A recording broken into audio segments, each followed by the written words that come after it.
Hello, Simmers. We're back with some more Cocytus River Rats franchise mode in FHM 11. And in this one, we have the start of the year one offseason, so we're going to get right into it. Now, for those of you just tuning in, it is worth noting that this is a drafted glory franchise mode, meaning we cannot make any free agent signings, and we also cannot make trades. We cannot acquire players off waivers. The only way we can acquire players is through the NHL entry draft. So I don't think there's anything else to do here except go straight to the NHL entry draft. So let's get right to it. All right, here we are at the draft lottery. We have the 6th overall pick currently.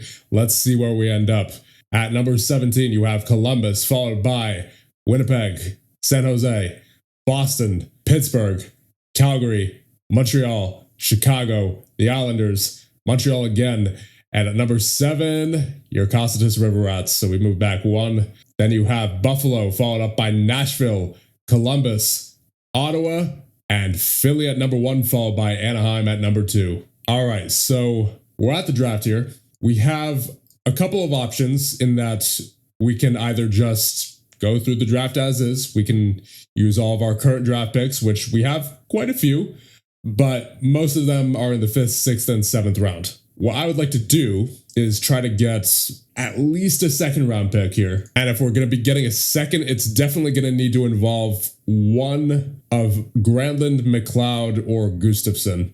I don't think there's any other player that's fetching a second besides those three. And I think it's got to be Granny because he's 33. He's going to be on the downswing soon. I would like to try to get as much back for him as I can while I can. So let's just see what we can shop Granlund for. Oh, he's only going for a 5th. Maybe I could get more if I actually do a manual trade here. So I guess let's see what team needs wingers first and foremost, because Granlund, I believe, is a right winger. All right, Seattle needs wingers. Seattle needs forwards in general, and they're a balanced outlook, so they might actually take Granlund. And of course, we're going to have to retain 50% of the salary. That's no problem, and they still can't add that much salary. Okay, here's what I'll do. I'll add Goodbranson to it. I know we can't trade for players, but Goodbranson's only a 1-star ability, okay? It's not like we're going to be using him too much, and even if we do, it's not like he'll make too much of an impact, right? So we'll get him on there, and of course he has a no-trade clause, so that's not happening. Okay, I guess it's not going to be Seattle then. Not really any other way to make that work without breaking the rules of the drafted glory mode. All right, how about Edmonton? They need right wingers, and they are a balanced outlook currently. And of course, they have payroll issues as well, so that is a no-go. What about Vegas? They're win now. Vegas is a no-go. Okay, Washington needs right wingers. They are current outlook of balanced, so they might take him, assuming they have the payroll too. And that is unfortunately also not an option. And it doesn't seem that any other teams are in need of wingers who are also not rebuilders. Okay, I might be able to make this work with Detroit if I can take Hall here. Nope, no trade clause. I think I'm just going to have to send him to a team that doesn't need wingers here. Minnesota's win now. And actually, if I'm not mistaken, they had Granlund before. Unfortunately, it does not look like they'll be able to take him due to cap. I think it might just have to be a rebuilder. Because we're kind of striking out on every other team here. Yeah, the only ones who can afford Granlund are the rebuilders, but unfortunately, we're not going to be able to get much back for him that way. Yeah, all we're getting back for Granlund is a 5th, it seems. So honestly, I think it might just be, would it be better to just hold on to him? Now, what about McLeod and Gustafsson? I guess I'll shop Gustafsson and see what we can get. And it doesn't look like we're getting anything. No offers for Gustafsson. Okay, so we could get a 3rd for Gustafsson from Toronto, and they're a win now team as well, and they need goaltenders. So that's basically the most we're getting for Gustafsson. I guess we'll see what happens. And then once the 3rd round comes around, we will decide what to do with Gustafsson. But for right now, we will simulate up to our 7th overall pick. So James Higgins goes 1st overall to the Philadelphia Flyers. Then you have Porter Martone, Michael Misa, Jake O'Brien, Malcolm Spence, and Matt Schaefer to the Buffalo Sabres. I was hoping Schaefer would drop to 7. He's usually a pretty good simulator. Let's see. You have Ravensbergen. You have Denoye. You have Boumadine, Frolov, Rimpainen, Andreanov, Frundell, Martin, Benak, Moore, and Reshny as all the top guys. Ryabkin's there too. All right, so you have quite a selection of 3.5-star potential players. Just given how goaltenders are in this game, and especially with how Ravensburgen turned out for us last time in the Hamilton GM mode, I don't think I'm going to go for Ravensburgen. And not to mention, there's also Frolov, Rimpainen, and Andreanov, who are also goaltenders. So there will be plenty of goaltenders, I'm sure. Then again, Ravensburgen is the best of those four, at least in terms of his current ability. So maybe I should take Ravensburgen. Especially considering the fact that this is Draft to Glory and I can't get any goaltenders in free agency. Although it is worth noting that Rimpainen has the 4.5-star consensus potential. Then, of course, there's also Frundell and Denoye, who both also have the 4.5-star consensus. And Brady Martin does as well. And then, of course, there's McQueen, who's already the 2-star ability, but he's only a 3-star potential. So a lot to consider here. I think in terms of personality, I really like Denoye. Oh, okay, we can take Reshny off the list here. He won't be well liked based off his personality. So Reshny I'll remove from the draft list. I don't really like Benak's personality either. I think for my first pick, I've narrowed it down to either Martin or Denoye. And comparing the two of them, I mean, there's not really much difference, to be honest. But I think I like Denoye a little bit better, just given his role ratings here. Like, some of his role ratings are generally higher than Martin's, from what I'm seeing. And that's usually a pretty good indicator. Yep, that's what we'll do. So Caleb Denoye, welcome to the Cocytus River Rats. And now simulating ahead to the second round. And oh wow, Frundell just went at number 38 to Ottawa. And then you have, yeah, see what I mean? 5 goaltenders in a row as the top players available in the second round here. So you have Frolov, you have Andreanov, you have Ruggiero, you have Miley, and you have Ivankovic. All right, I'm avoiding Andreanov. He's got that controversy will follow personality trait, as does Ivankovic. So it's between Miley, Ruggiero, and Frolov. And I'm thinking it's going to be Frolov. He looks like he's the best as far as his overall ratings go. And he's the youngest as well. Ruggiero and Miley are both 19. So yeah, Frolov, welcome to the Cocytus River Rats. All right, we're in the third round now, so let's see who else is available. Would any of these guys be worth moving someone like Gustafsson or McLeod for?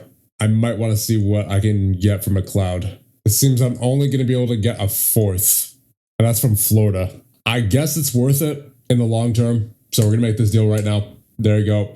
Ryan McLeod shipped to Florida, and I guess we may as well trade Granlund while we're at it. We'll just send him to Anaheim there. So considering the fact that we can't sign any goaltenders in free agency or get any through trades, I think we're going to want to take at least another one of these guys in Ruggiero or Miley.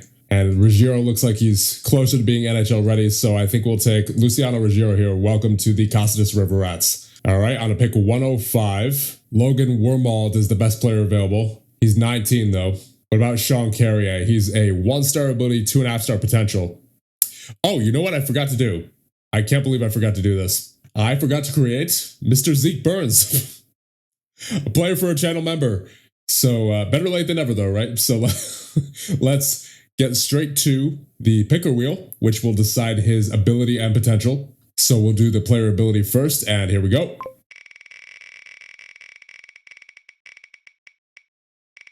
And he will be a 2.5-star potential, it looks like, or ability. 2-star ability right out of the gate. Not bad. And now we will spin for his potential.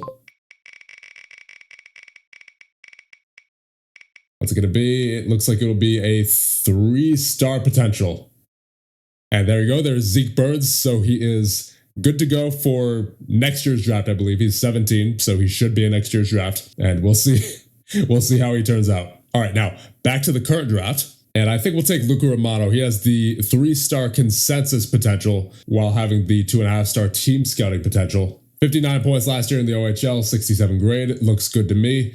So Luca Romano, welcome to the team. I think we'll go for Benjamin Kindell here. He's a 2.5-star potential, 1-star ability. Already has a pretty decent offensive category. Determination at 14, team player at 14. Some decent physical ratings as well. Defense needs some work, but that's fine. So Benjamin Kindell, welcome to the Cocytus River Rats. All right, pick 138 now. I think we'll take Yamiro Reber. He's the half-star ability, 2.5-star potential. Got a decent offensive category already. some decent mental ratings in there. Everything else could use a bit of work. But you know what? For this point in the draft, that's all right. So Yamiro Reber, welcome to the team. And yet another 5th round pick. I think we'll take probably the goaltender Samuel Carreras Pata, who is the 2.5 star potential.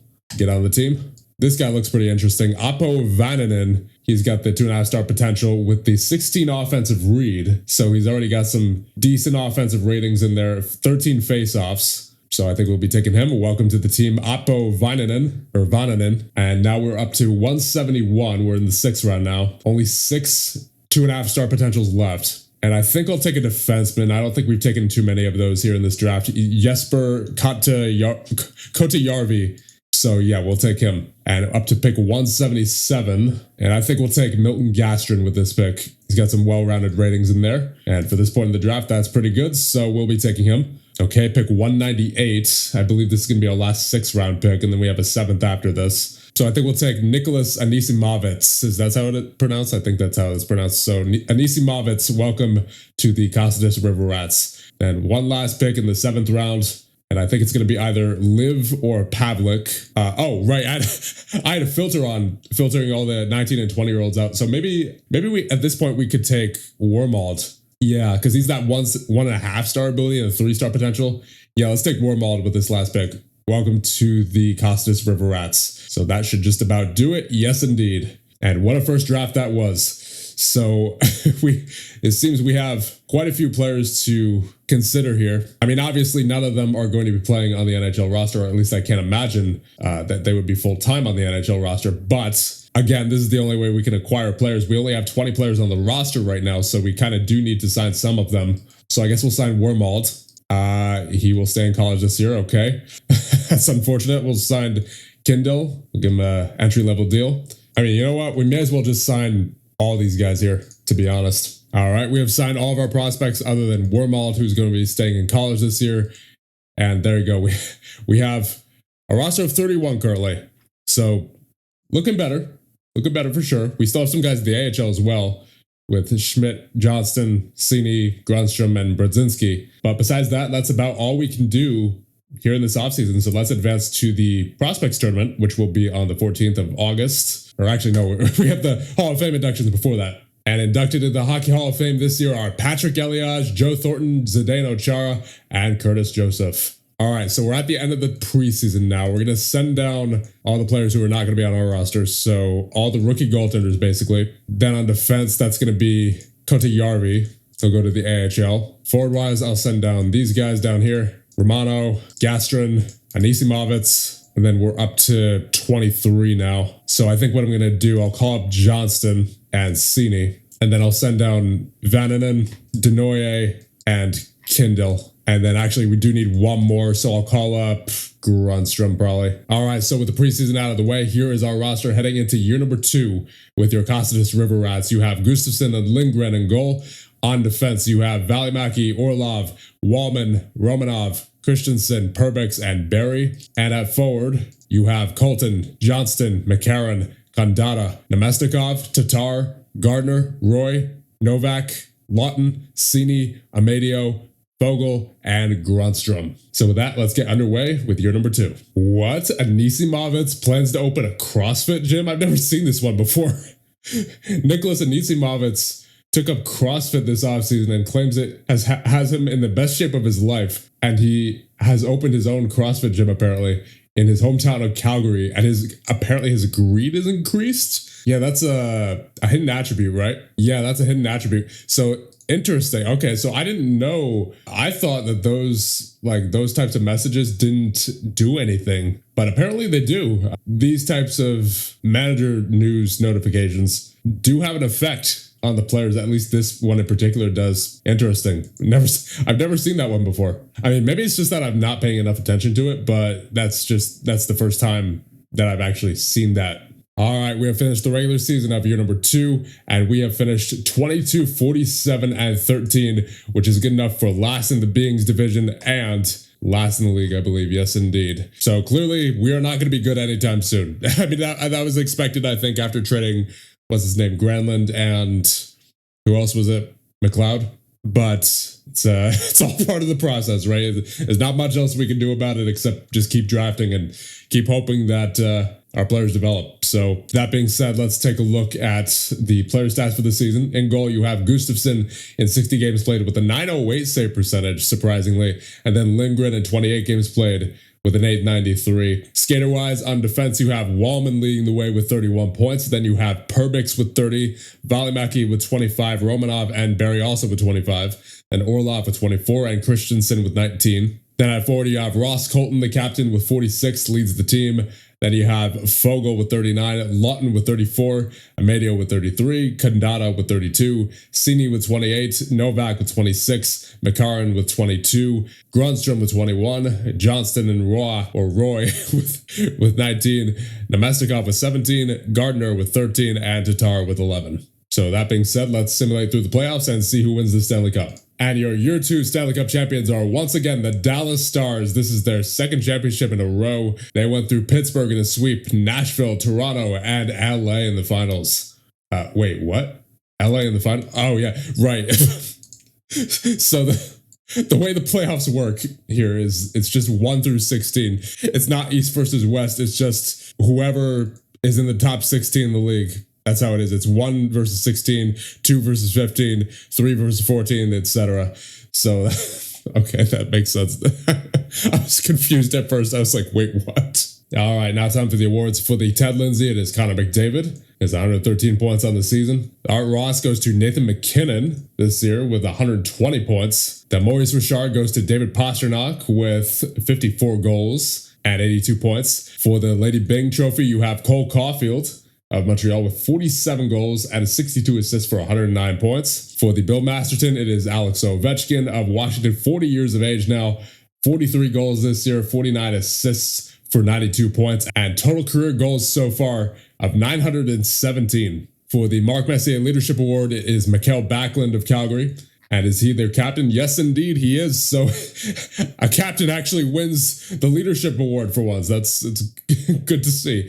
For the Jennings Trophy, you have Jake Ottinger of Dallas with the 913 save percentage in 62 games played. And then for the Hart between McKinnon, Kaprizov, and McDavid, it is McDavid. For the Conn Smythe, it is Mikko Rantanen of Dallas with a 24-point performance in 22 games played. For the Calder between Artur Akhtiamov, Liam Ogren, and Yanni Nyman, it is Artur Akhtiamov of Toronto with a 913 save percentage and 8 shutouts, so a goaltender winning this year. For the Norris between Kel Makar, John Carlson, and Jared Spurgeon, it is Kel Makar with this 78-point season. For the Selkie between Ryan McLeod, who we just traded, Dmitry Voronkov, and Adam Lowry, it is Adam Lowry of Winnipeg. For the Vezina between Andrei Vasilevsky, Stuart Skinner, and Jeremy Swayman, it is Andrei Vasilevsky of Tampa with a 920 save percentage and 8 shutouts. For the GM of the Year between Kent Hughes, Julien Brisebois, and Pat Verbeek, it is Kent Hughes of Montreal. And I'm going to go disappear for this one. For the Jack Adams between John Cooper, Peter DeBoer, and Martin St. Louis, it is Martin St. Louis of Montreal. And with all that being done with Year 2 in the books, I think it's about time to wrap things up here. So, of course, thank you to all the channel members for your support. Really appreciate it. And I'll see you guys in the next one when we go through Year number 3 with your Cocytus River Rats.